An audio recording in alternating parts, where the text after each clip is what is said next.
kuzungumza na wewe.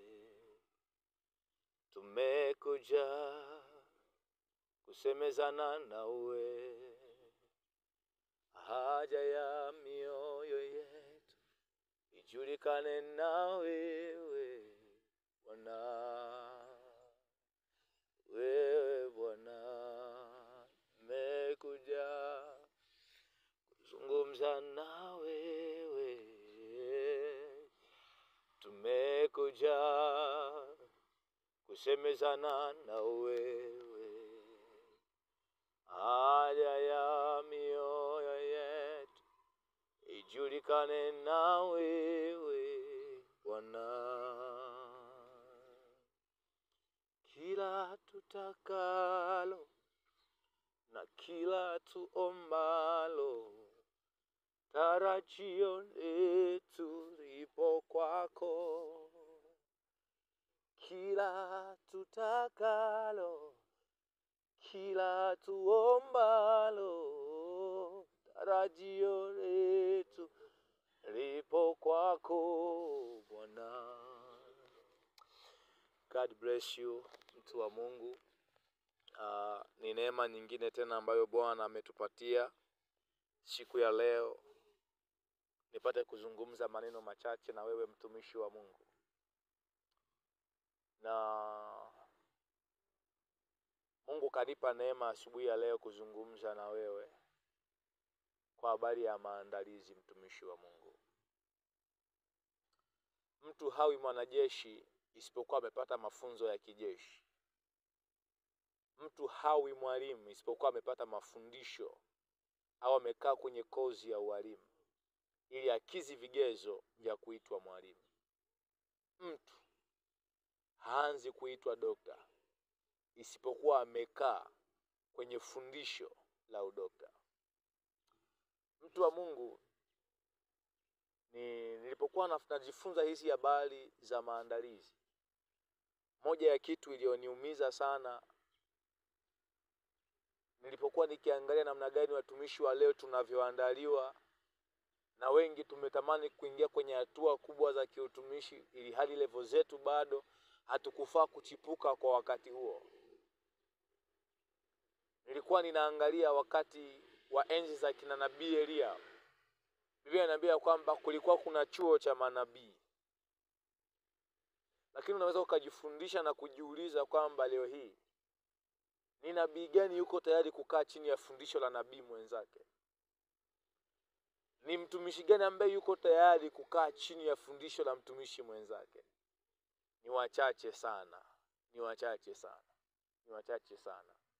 Ndio maana tumekuwa tuna anguko kubwa sana la watu ambao wameinuka kwa kasi na kwa nguvu mno, na ulimwengu umewaamini kuwa ni watumishi wa Mungu, lakini mwisho wake wameishia mahali pabaya mno, kwenye uharibifu. Mtu wa Mungu, kitendo cha Mungu kukupa huduma iwayo yoyote sio kigezo cha Mungu kutaka uanze kuchipuka kwa wakati huo.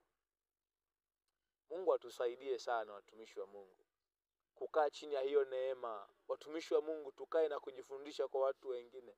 Kuna mahali Mungu hatokaa akupeleke isipokuwa amehakikisha kwamba misuli yako ya imani na maarifa na uzoefu katika huduma umeupata. Atakuchukua mahali hapo kwenda mahali pengine.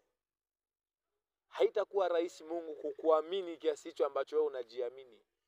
No matter watu 10 watakuamini na kukusifia kwamba unaweza na ni mtumishi ambaye unawabariki, lakini subiria mpaka wakati wa Mungu atakapoona umekuwa enough mature kutumika na kwenda kutokezea kwa watu 100 na hata watu 1000. Saa hiyo utakuwa tayari kwa ajili ya kuchipuka na kuifanya kazi ya Mungu.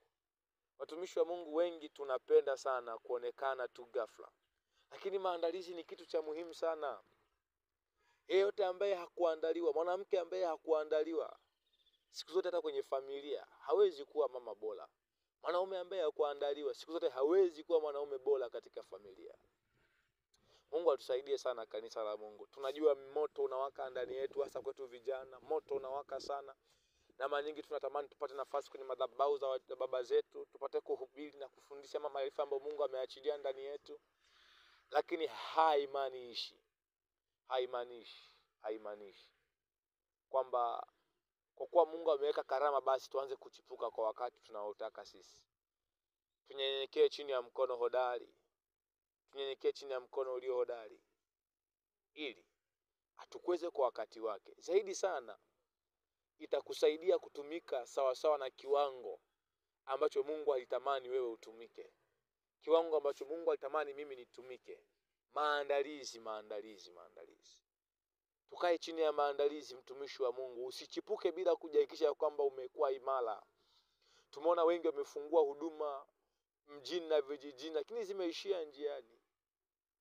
Na wengi wameisha wakijua kuhubiri, hali wamejua kuongoza kanisa. Ni vitu vili tofauti, mwana wa Mungu. Naomba tujifunze kukaa chini sana.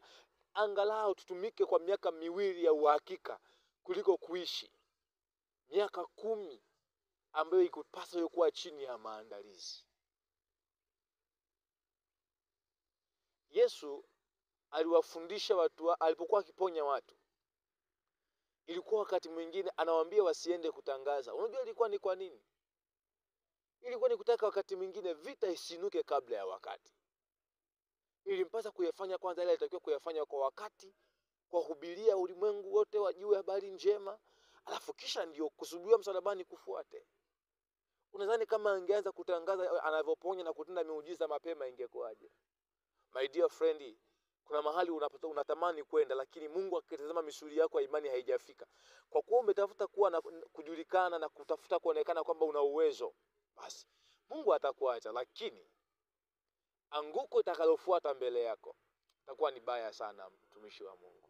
Naomba tukae na kunyenyekea, tupate mafundisho, lelewa chini ya watu, jifundishe kwa nini watu wanafanya mambo fulani. Yaani rahisi sana kumuona mtu fulani mtumishi mkubwa aliyeinuliwa kwamba kwa nini anaishi aina fulani ya maisha, na ukaanza ukambeza na kumzungumzia vibaya. Lakini kaa chini yao kwanza, tafuta kujifunza ni kwa nini wanaishi hapo. Kila level ina hekima yake. Kila level ya utumishi, kila level ya kuinuliwa ina hekima yake. Tafuta hekima ambayo imewafikisha watumishi wa Mungu kuwepo pale. Vinginevyo kwa mitazamo yako ya level ya chini ya uchanga wa kiroho, itakuua na kufarakanisha na watu wengi ambao walikuwa wamekusudiwa kukufikisha mahali pakubwa pa kiutumishi na pa kihuduma. Mungu na akubariki katika jina la Yesu. Usichipuke kwanza, tengenezwa, andaliwa kwanza, kisha uchipuke katika uimbaji, katika kuhubiri na katika huduma yoyote ambayo Mungu amekupa. Naomba nikusomee tu mstari huu wa mwisho, mtu wa Mungu, ili nikuache sasa uendelee na mambo yako. Yohana 15:16.